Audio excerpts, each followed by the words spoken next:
자, 여러분 안녕하세요. 모토라인입니다.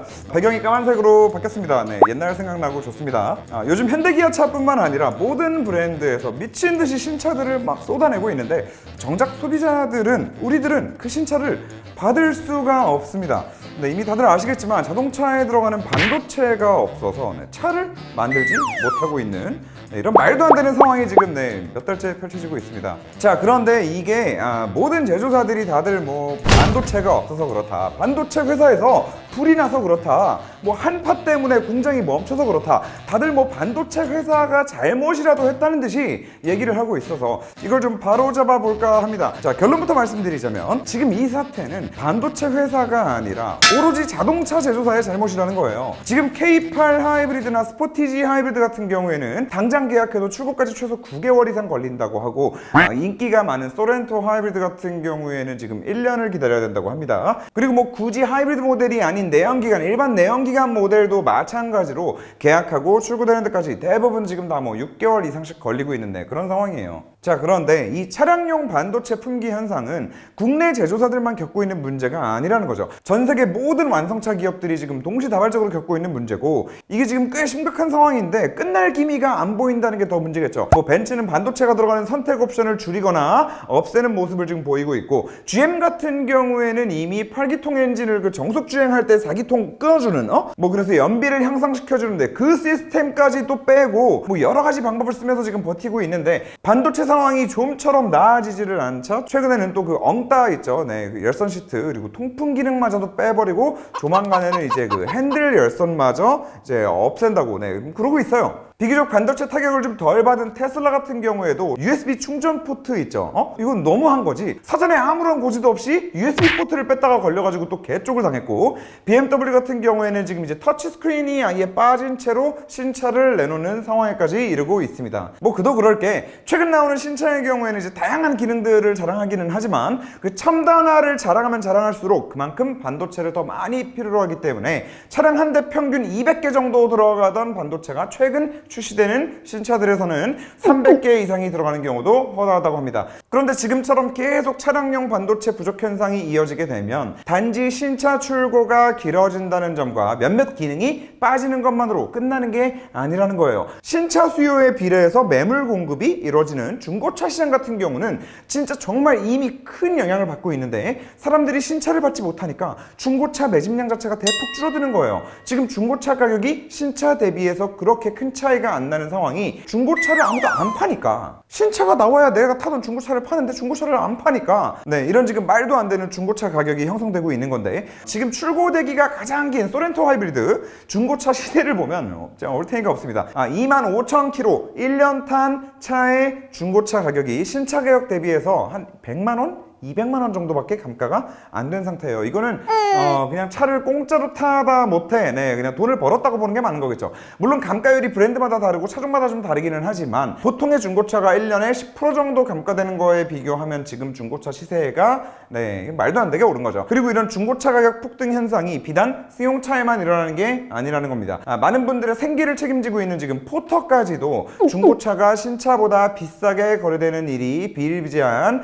지금 이야기 한마디로 미친 상황이죠. 그리고 여기서 또 심각한 문제가 있는데, 일반 소모품 같은 경우에는 크게 상관이 없겠지만 만약 차량에 탑재된 전자장비들 중에서 안전과 관련된 결함이 발견돼서 바로 리콜 수리를 해야 되는 경우에는 그 부품에 들어가는 또 반도체가 부족해가지고 부품 수급이 안 되고 결국에 리콜 수리를 못 받는 경우가 생길 수 있는데, 지금 그런 심각한 상황입니다. 실제로 반도체가 많이 들어가는 전기차 같은 경우에는 지금 뭐 부품 부족 현상 때문에 수리하는 데만 한 달 이상 걸리는 경우가 또 좀 비일비재하고, 신차 출고 대기 기간이 늘어나는 거랑 옵션이 빠진다는 얘기만 하고 있으니까 대부분 사람들이 지금 반도체 부족 문제의 심각성에 대해서 잘 모르는 것 같은데, 이런 얘기를 듣는 시청자분들 중에서는 야, 근데 가만 생각해보면 우리가 쓰는 뭐 휴대폰, 지금 이걸 찍는 카메라부터 시작해서 뭐 별의별 게 다 반도체가 들어가는데 다른 것들은 아무 문제 없이 지금 다들 사잖아. 스마트폰 신형 나오면 맨날 사잖아. 근데 왜 유독 자동차 반도체만 부족하다고 난리인 거야? 이렇게 생각하시는 분들도 계실 겁니다.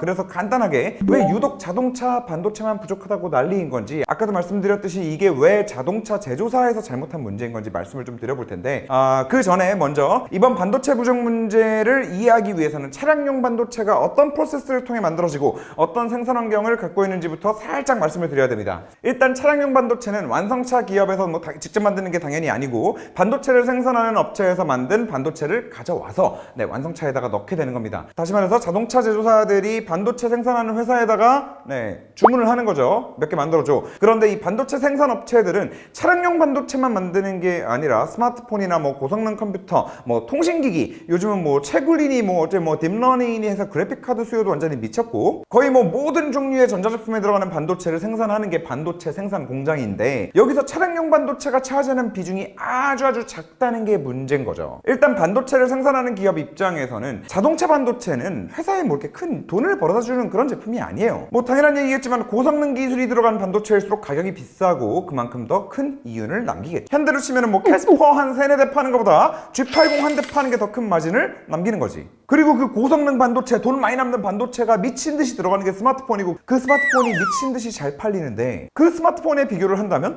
자동차에 들어가는 반도체는 진짜 한참 낮은 성능의 반도체가 들어가기 때문에 결론적으로 회사 입장에선 이윤이 많이 남지 않는다는 겁니다. 전 세계에서 가장 많은 반도체를 생산하는, 많이들 들어보셨을 대만의 TSMC. 그 TSMC의 매출 비중 그래프만 봐도 스마트폰에 들어가는 반도체가 거의 한 반 정도 차지하고요. 그 다음 이제 고성능 PC에 들어가는 반도체가 한 29%, 30%, 자동차에 들어가는 반도체는 4%입니다. 4%. 이러니까 대부분의 반도체 생산 기업들은 회사에 큰 돈을 벌어다주는 고성능 반도체 생산에 집중을 하고, 상대적으로 수익성이 떨어지는 차량용 반도체 생산에는 그렇게 큰 비중을 두지 않는다는 겁니다. 자, 여기까지가 이제 반도체 생산 기업들의 생태계인데, 당연한 얘기지만 걔네들이 수익성이 떨어진다라고 해서 야 우리 니네 거 딱 100개만 만들어줄게 이러진 않았을 거란 말이죠. 그래서 결국에 어떻게 된 거냐, 코로나 때문에 소비자들의 소비 심리가 좀 위축이 됐었고, 그 결과 자동차 산업을 포함해서 많은 산업들이 좀 큰 피해를 입으면서 수많은 기업들의 실적이 큰 폭으로 좀 줄어들었었어요. 그래서 완성차 기업들은 올해도 이 위축된 소비 심리가 지속될 거라고 보고 완성차 수요 예측을 예년보다 적게 예측을 했는데, 이 말은 즉슨 반도체 생산업체에 주문한 차량용 반도체 물량 자체가 작았다는 얘기죠.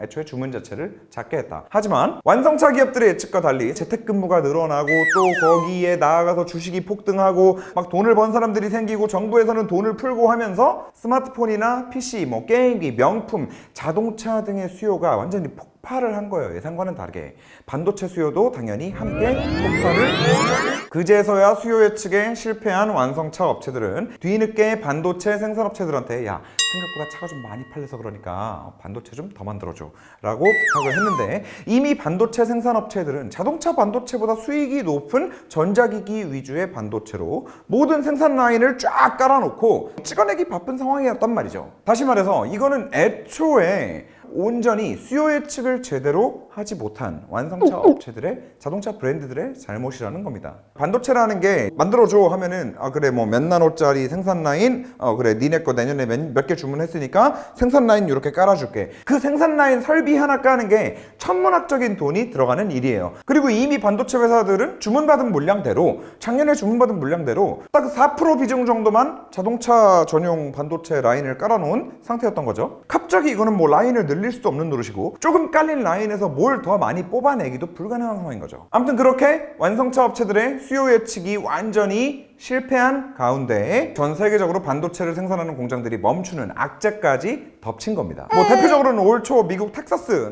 한파가 덮치면서 갑자기 반도체 업체에 대한 그 전력 공급을 중단해버리면서 한동안 반도체 업체들의 생산 공장들이 싹 다 멈췄었고, 동남아 그쪽에는 이제 또 코로나로 인해서 공장이 셧다운되는 일이 반복되면서 반도체를 제때 또 못 만들게 된 거죠. 그리고 또 여기에다가 이제 차량용 반도체 시장 점유율 세계 3위 업체가 이제 일본의 르네사스 생산 공장 공장이 있는데 걔네도 이제 불이 나가지고 한동안 또 걔네도 생산이 멈추고 아무튼 뭐 그런 것들이 복합돼서 지금 이제 최악의 상황을 만들어낸 건데 이제 여기서 한 가지 좀 특이한 점은 이제 그 방금 말씀드렸던 그 불났다던 르네사스 같은 경우에 일본에 있잖아요. 그래서 뭐 이제 일본 브랜드 난리 났다 뭐 이제 이런 예측들이 있었는데 재고 쌓아두지 않는 걸로 유명한데 도요타 같은 경우에는 대부분의 전문가들이 가장 막대한 피해를 입을 거다라고 예상을 했었어요. 근데 그 예상을 완전히 비웃듯이 반도체 부족 사태 영향은 거의 없다고 발표를 했고 지난 3분기에 오히려 다른 글로벌 완성차 제조사들의 영업이익이 완전히 박살이 날 때 도요타는 오히려 사상 최대의 순이익을 내기까지 했습니다. 반도체도 부족하고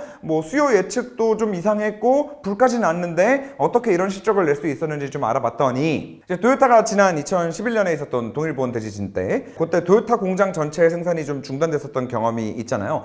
그때 경험을 발판 삼아서 도요타 같은 경우에는 이제 위기 대응 시스템 그 부품 공급망을 완전히 다 개선을 했었고 이후에 이제 천재지변 등에 대비하기 위해서 각 부품 회사에 안전 재고 확보를 이제 요청하는 방식으로 이제 공급망 전체에 재고를 쌓아놓기 시작을 했다고 합니다. 뭐 게다가 여기서 끝나지 않고 후지츠와 함께 이제 서플라이 체인 정보 시스템 레스큐를 이제 개발을 했는데 이 시스템을 통해서 이제 거래처 재고를 또 정확하게 파악을 하는 구조, 요거를 또 강화를 시키고 이를 통해서 도요타는 1차 협력업체뿐만 아니라 2차, 3차 더 나아가서는 그 이하의 아주 작은 거래처를 포함해서 더 방대한 양의 부품 데이터를 다른 기업보다 더 쉽게 관리할 수 있게 만들어 놨던 거죠. 도요타가 특히 집중했던 부분은 이제 다른 부품으로 대체가 불가능한 품목들을 중심으로 효율적으로 재고를 쌓았다고 합니다. 그 중에 하나가 반도체고요. 도요타는 이 레스큐 시스템을 통해서 어느 부품이 언제쯤 부족해질 건지 제품 초기 단계부터 세밀하게 파악이 가능했고 문제가 발견됐을 시에는 이제 자체적인 시스템을 통해서 좀 빠르게 복구가 가능했다고 하네요. 그래서 뭐 이제 통상적으로 공급망 전체에 이제 1개월치, 한 달치 분량의 재고만 갖고 있던 도요타가 이 레스큐 시스템을 통해서 이제 미리 문제를 파악하고 재고를 4개월분으로 늘려서 비교적 다른 완성차 기업들보다 반도체 부족 문제에 영향을 덜 받았던 거고 그래서 작년 3분기에 이렇게 최대 실적을 또 내고 그랬던 건데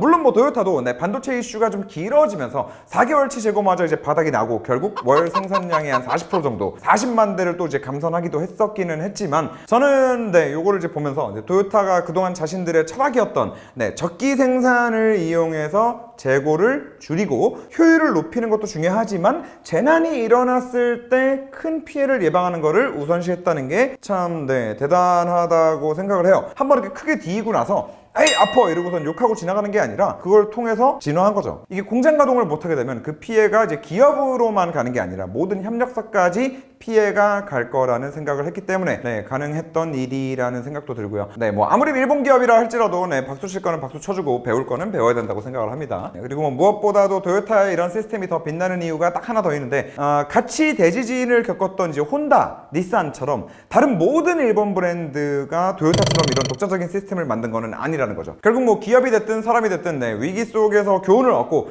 같은 실수를 반복하지 않는 게 너무 중요하지 않나 뭐 그런 생각이 듭니다. 그래서 뭐 현대기아도 마찬가지지만 다른 모든 제조사들 자기들이 좀 안일하게 수요 예측해놓고 그 자기들이 반도체 부족 사태에 제일 큰 빌미를 제공하고 자꾸 뭐 반도체 탓하고 뭐 반도체가 안 나와서 그렇다 그리고 뭐 소비자들도 좀 피해보고 그럼 뭐 중고차 시장 피해보고 그럼 뭐 2차, 3차, 4차로 차 나오면은 뭐 썬팅 해야 되는데 썬팅 업체 힘들어 블랙박스 업체 힘들어 우리 아이나비 아이나비 어떻게 할 거야. 아무튼 이 뭐 자동차라는 게 산업의 굉장히 큰 꼭대기에 있는 가장 굉장히 좀 중요한 산업이다 보니까 제조사들이 앞으로는 이번 일을 좀 교훈 삼아서 도요타처럼 또 무슨 일이 생길지 모르니까 이번 일을 좀 잘 교훈 삼아서 수요 예측을 좀 잘 해주시길 바랍니다. 반도체 회사 탓하지 말고 까만 배경 어땠는지 좀 많이 피드백을 주시면 뭐 까만 배경에서 할지 흰 배경에서 할지 뭐 좀 고민을 좀 한번 해보는 것으로 하겠습니다. 뭐 진짜 여기까지.